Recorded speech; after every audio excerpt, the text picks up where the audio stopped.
Buonasera, benvenuti a questa edizione del nostro telegiornale. Vediamo subito i titoli.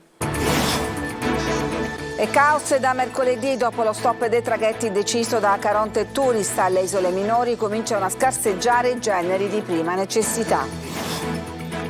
Una terra dei fuochi anche in Sicilia, dove le cosche sono specializzate nello smaltimento illegale di rifiuti tossici. Fra le serre del Ragusano si susseguono discariche abusive e incendi che rendono l'aria irrespirabile.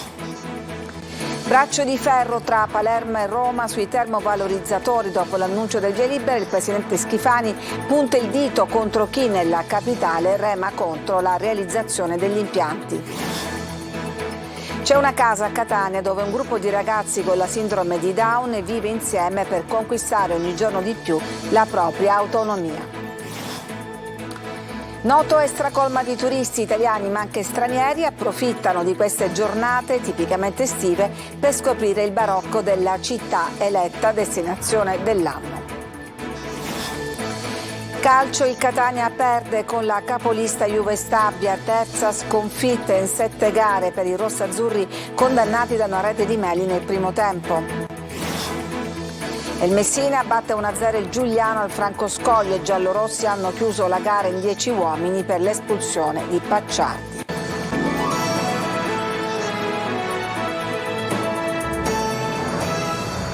Dunque in apertura lo stop ai traghetti per le isole minori, l'allarme dei sindaci, resteremo senza generi di prima necessità. Dopo lo stop delle corse deciso da Caronte Tourist, le isole sono nel caos. Eva Spampinato. Ancora non si intravede una soluzione, almeno quella che noi auspichiamo, che è quella di reintegrare subito i collegamenti marittimi nella loro consistenza originaria. Non è possibile pensare a soluzioni alternative che non comportino l'incremento dei mezzi e delle linee. Noi siamo al collasso. I 2 distributori di Lipari sono senza benzina da venerdì e il carburante sta per terminare anche nelle altre isole minori, gettate nel caos da mercoledì scorso dopo lo stop dei traghetti deciso da Caronte Tourist. Scarseggiano così generi alimentari, carburante, bombole di gas e di ossigeno. Monta la protesta dei sindaci e degli abitanti di Ustica, delle Egadi, delle Olie, di Pantelleria. Le opere pubbliche non si possono più portare avanti, i rifornimenti mancano, quelli essenziali, ma come mancheranno anche quelli riguardanti gli alimenti che arriveranno con ritardo e creeranno allarme. Oltre a questo il disagio anche del rincaro su questi beni. Dopo la vicenda giudiziaria del sequestro di quasi 29 milioni di euro a Caronte Tourist, col contestuale fermo dei 3 traghetti impegnati nelle tratte regionali Milazzo, Eolie e Palermo Ustica, ritenuti dalla magistratura non idonei al trasporto di persone con mobilità ridotta come anziani e disabili, la società, che a luglio aveva disdetto i contratti con la regione, ha proseguito in proroga tecnica fino a mercoledì scorso in regime di libero mercato. Era necessario rivedere la situazione e fare un'evidenza pubblica che è stata fatta, la regione l'ha fatta ma è andata deserta e quindi il problema era già preannunciato. Ieri si sono svolte 2 riunioni alla regione con l'assessore ai trasporti Enrico, i dirigenti del Dipartimento Mobilità, i sindaci delle isole minori, i prefetti di Palermo, Messina e Trapani, alla ricerca di una soluzione. Tra le ipotesi, corse speciali con la nave dedicata ai rifiuti per rifornire in emergenza le isole di carburante e bombole d'ossigeno. C'è una terra dei fuochi anche in Sicilia, fra le serre del Ragusano, dove discariche abusive e incendi rendono l'aria irrespirabile. Tonino De Mano. Colonne di fumo nero, aria irrespirabile a chilometri di distanza, rifiuti sparsi tra le dune di sabbia, tra le campagne, tra le serre. Ecco la terra dei fuochi della produttiva Ragusa, la cui provincia, da Acate a Vittoria, da Santa Croce Camerina a Scoglitti, è un'enorme discarica per colpa di incivili e della criminalità organizzata specializzata da queste parti allo smaltimento illegale della plastica, rifiuti agricoli, flaconi di pesticidi, bidoni, polistirolo o fili di nylon delle piante estirpate vengono bruciati causando danni incalcolabili all'ambiente. Sostanze chimiche pericolose che si sprigionano nell'aria, con il Comitato Terre Pulite che si batte per la salute in un territorio dove l'agricoltura è ancora una delle fonti di sostentamento. E scende in campo il prefetto di Ragusa, Giuseppe Ranieri, che ha convocato per domani mattina un tavolo tecnico con sindaci, rappresentanti delle forze dell'ordine, dell'azienda sanitaria, dell'ARPA ed esponenti di Coldiretti e Confagricoltura. È annunciata la presenza del Comitato Terre Pulite che da tempo denuncia lo scempio. Il nostro rimprovero va a quella parte di politica che fa tanti proclami, mette l'agricoltura al primo posto, prima la Sicilia, prima l'agricoltura, prima le primizie, ma poi all'atto pratico non porta avanti delle soluzioni, non mette una risorsa umana per spiegare agli agricoltori come devono differenziare i rifiuti e neanche destina delle risorse economiche per attività di ricerca e sviluppo che potrebbero, per esempio, proporre agli agricoltori delle soluzioni sostenibili per una sericoltura finalmente capace di produrre eccellenze e non inquinamento. Parole d'ordine, prevenzione e repressione perché, spiegano i rappresentanti dei comitati cittadini, la ricaduta sulla qualità della vita viene compromessa ogni giorno. Per questo motivo si chiede a gran voce l'istituzione di centri di stoccaggio temporanei per frenare l'emergenza delle discariche abusive ed incentivare gli agricoltori ad utilizzare materiali biodegradabili. Una soluzione potrebbe essere quella di istituire un numero verde per segnalare le temute fumarole. Il senatore di Forza Italia Maurizio Gasparri, vicepresidente del Senato, interviene sul caso Apostolico. Le ulteriori notizie che si apprendono sulla magistrata, comprese le testimonianze che avrebbe reso, rendono indifferibile una cessazione della sua attività. Dovrebbe essere lei stessa, dice Gasparri, a proseguire la sua convinta militanza, palesemente incompatibile con la funzione che svolge in maniera più che criticabile, dimettendosi dall'ordine giudiziario, dalla quale in caso diverso andrebbe allontanata con le procedure di legge. Sale di nuovo la tensione tra Palermo e Roma sui termovalorizzatori dopo l'annuncio del via libera alla realizzazione degli impianti e il presidente Schifani che punta il dito contro chi nella capitale lavora contro. Stop ai termovalorizzatori in Sicilia. Ancora una volta il progetto rischia di rallentare, se non di arenarsi.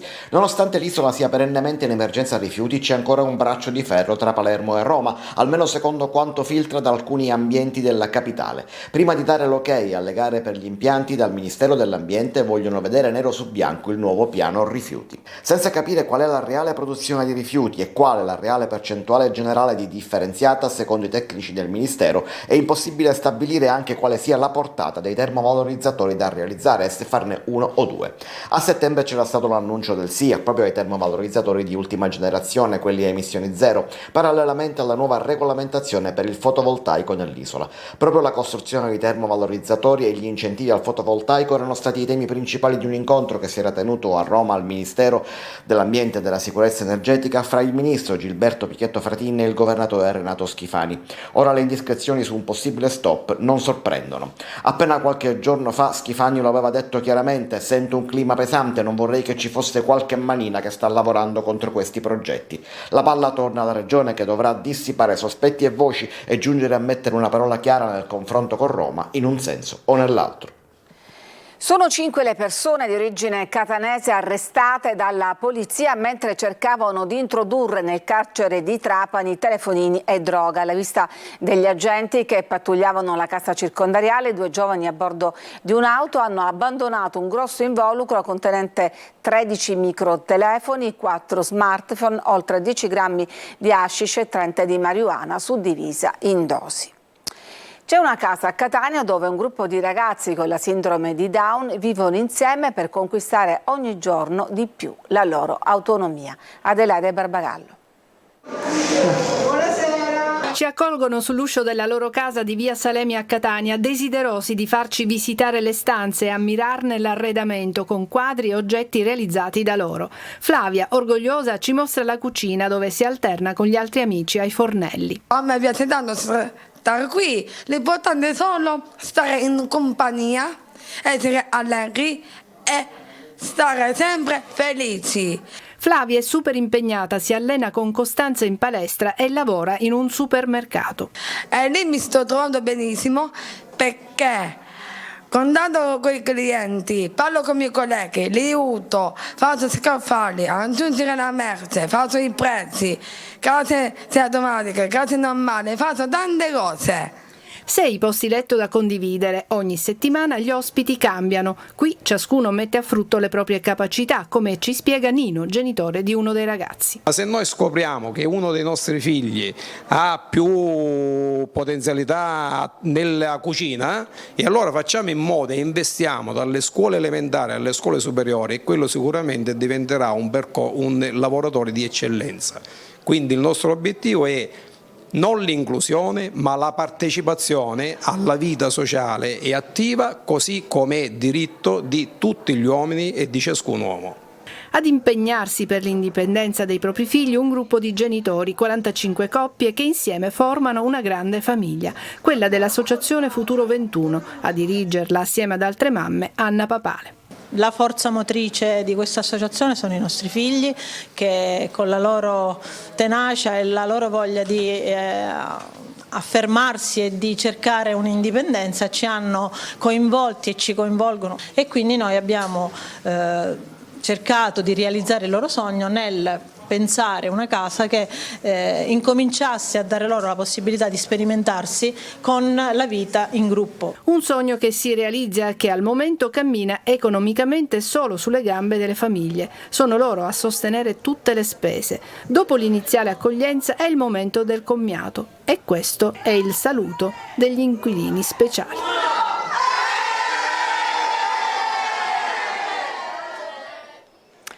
Gran pienone di turisti a Noto, eletta destinazione dell'anno. Italiani ma anche stranieri approfittano di queste giornate tipicamente estive per scoprire il barocco della città. Francesco Aloi. Una foto alla cattedrale. È ottobre, ma la Sicilia è ancora piena di turisti. Noto è tra le mete più gettonate. Siamo appena arrivati da ieri sera, ma è molto bello. Direi che il Duomo sia fantastico. Fantastica, affascinante, piena di storia. La trovo splendida. Il barocco colpisce tutti, con il naso all'insù, per ammirarlo e immortalarlo.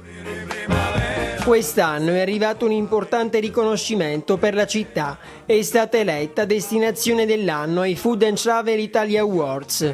Il premio è ben visibile nell'ufficio del sindaco. Ci aspettiamo, se questo è il trend, oltre 40% di incremento di visitatori rispetto all'anno precedente, quindi parliamo di numeri di oltre 3 milioni di visitatori. Lungo il corso principale incontriamo tanti italiani, ma anche moltissimi stranieri, americani, inglesi, francesi, arrivano da ogni dove. Da dove arriva? California. Cosa ne pensa di Noto? La amo. Meravigliosa, meravigliosa città. Un pienone che si ripercuote anche sulle strutture alberghiere. Superata la fase del agosto, aeroporto, eccetera, c'è stata una ripresa a settembre-ottobre notevole. La meraviglia di passeggiare immersi nella storia e l'irresistibile voglia di mangiare qualcosa di fresco. Ma c'è anche chi ne approfitta per fare shopping. Proprio quello che ci piace, la Sicilia, mare e shopping. Cosa avete acquistato? Vestitino che indossiamo, non si vede? La Sicilia è colore, amore, mare, sole e buon cibo. Sfogliando i social troviamo anche le foto che i VIP hanno scattato a Noto, da Arisa ad Elisabetta Gregoraci, ma sono soltanto 2 dei tanti che hanno scelto questo gioiello della Sicilia per le vacanze. Un saluto alla Sicilia! Ciao! E Catania stamattina si è tuffata nel passato. In piazza Mazzini la Compagnia Nazionale di Danza Storica, tra musiche dell'Ottocento e abiti d'epoca, ha animato la nuova isola pedonale. Simona Mazzone. Abiti larghi, pizzi, merletti, panciotti, papillon, non manca nulla. Piazza Mazzini a Catania si è tuffata indietro nel tempo, nell'Ottocento, con musiche dell'epoca gattopardiana. Un tuffo nel passato in abiti d'epoca con la performance di danza a suon di valzer grazie alla sinergia nata tra la Compagnia Nazionale di Danza Storica diretta da Nino Graziano Luca e il Rotary Club Catania Nord presieduto da Giuseppe Petino con il liceo coreutico Angelo Musco e il patrocinio del comune. Noi del Rotary Catania Nord avevamo un sogno, che oggi si realizza. Io quest'estate pensavo, chissà se riusciamo ad animare una piazza nuovamente restituita alla città e fare qualcosa per la nostra città. Noi siamo un club service e lavoriamo per il territorio.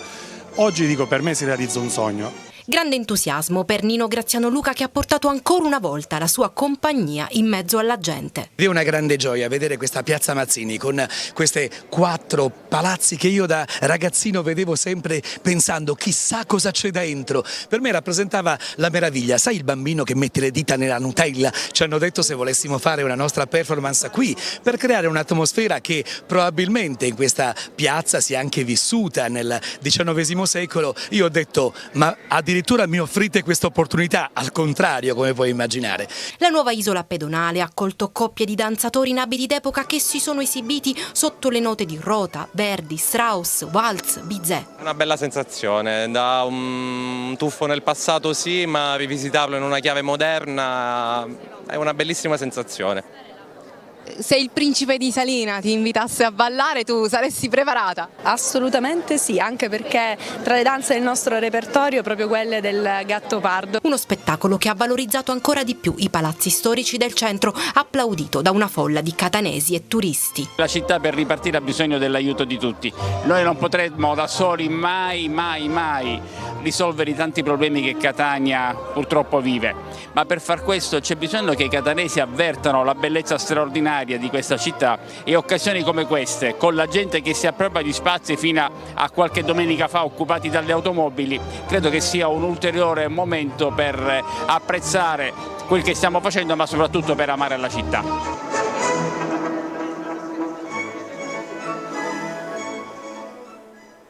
Ci fermiamo, c'è una pausa per la pubblicità, torniamo subito dopo.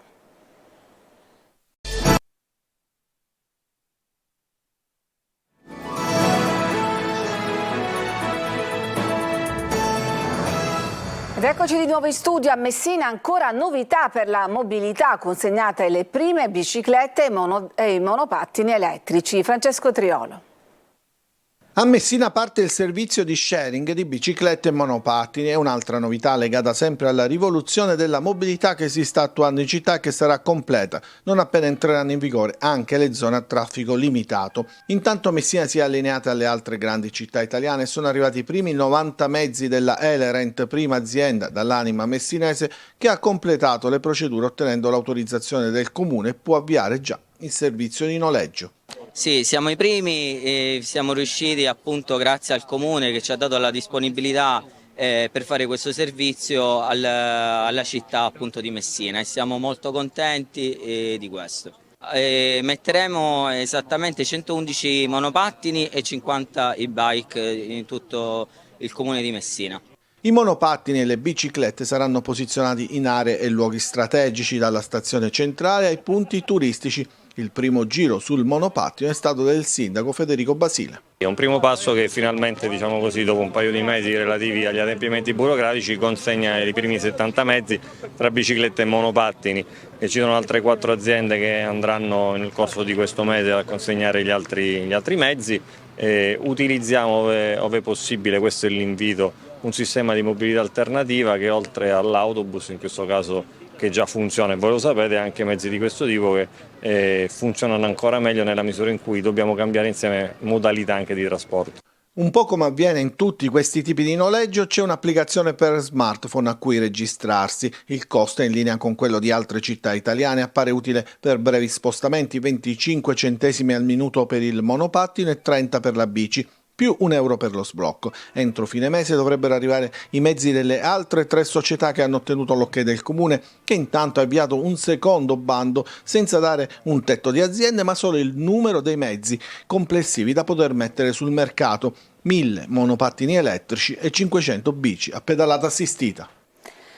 Sono 22 gli incendi divampati oggi in Sicilia. Per tutto il giorno sono stati impegnati i mezzi aerei e le squadre dei vigili del fuoco, della forestale e della protezione civile.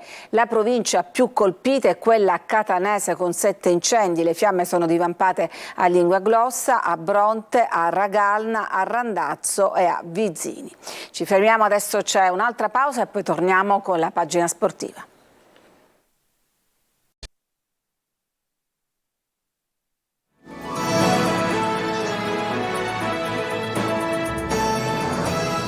Siamo al calcio, il Catania perde con la capolista Juve Stabia, terza sconfitta in 7 gare per i rossazzurri condannati da una rete di Meli nel primo tempo. Marco Carli.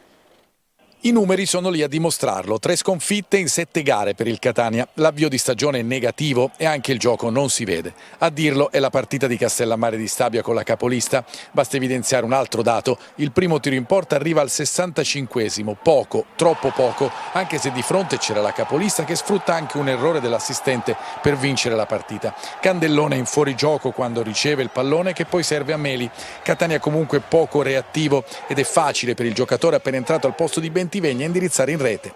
Il problema è che il Catania non reagisce come dovrebbe, spento e senza coraggio, uguale a se stesso, di certo imbrigliato a dovere dai campani che presentano un trio di centrocampo di ottimo livello. Si salvano in pochi in casa Etnea, fra cui Zanellato, schierato dall'inizio. Di Carmine vede raramente la palla, Chiricò è in giornata storta, anche se è lui, nella ripresa, a provare a dare la svolta, con un sinistro al giro che trova pronto Thiam, è il 20° del secondo tempo. Poco prima Tabiani prova a rivoluzionare la squadra del modulo, passando la difesa a 3 con Quaini, l'altro che si salva insieme a Zanellato, che retrocede in difesa, Castellini e Mazzotta larghi sulle fasce e Sarao insieme a Di Carmine davanti con Chiricò alle loro spalle. Cambia poco, il ritmo resta lento e la Juve Stabia continua ad imbrigliare il Catania. Leone sfiora il 2-0 con un tiro da fuori, poi Tabiani lancia nella mischia Dubickas che a 5 minuti dalla fine si divora un'occasione d'oro a tu per tu con Thiam. I rossazzurri restano in 10 per il doppio giallo nei confronti di Silvestri e rischiano di subire un altro gol con Piovanello.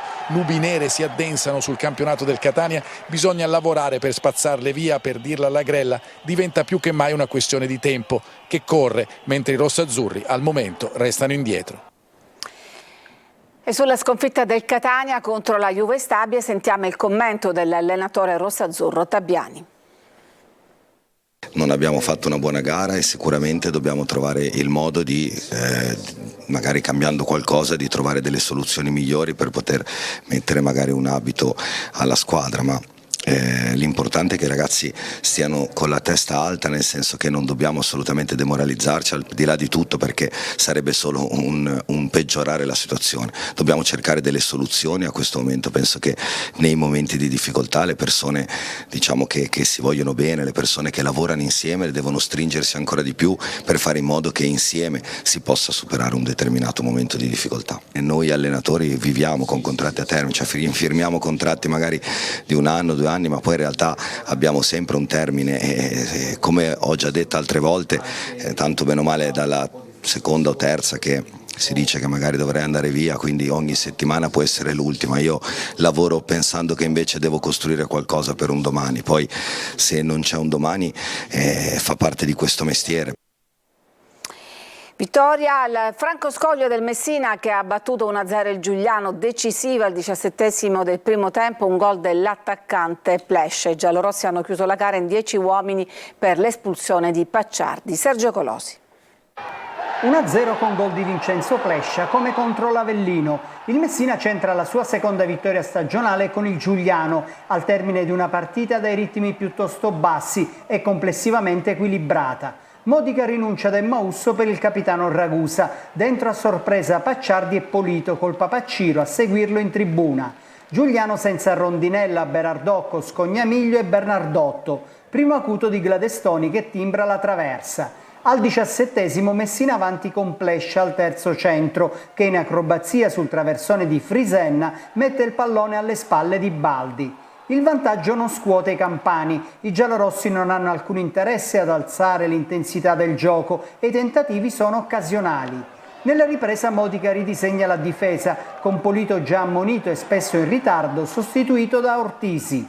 Franco, in crescita rispetto alle precedenti prestazioni, colpisce il palo esterno. Sembra il primo segnale di un'altra rimonta, ma il Giuliano non è né la Turris né la Casertana. Bertotto opera 5 cambi, portiere compreso per infortunio, e finisce con 4 attaccanti. Nel bene e nel male Nocciolini diventa protagonista. Prima in diagonale fallisce il possibile pareggio con una conclusione a lato, poi causa il rosso diretto a Pacciardi per fallo da ultimo uomo e infine impegna con un destro potente Fumagalli, che trova il modo di mettere la sua firma sul secondo successo in campionato. Per Bertotto il primo KO, Giuliano ancora senza gol a Messina.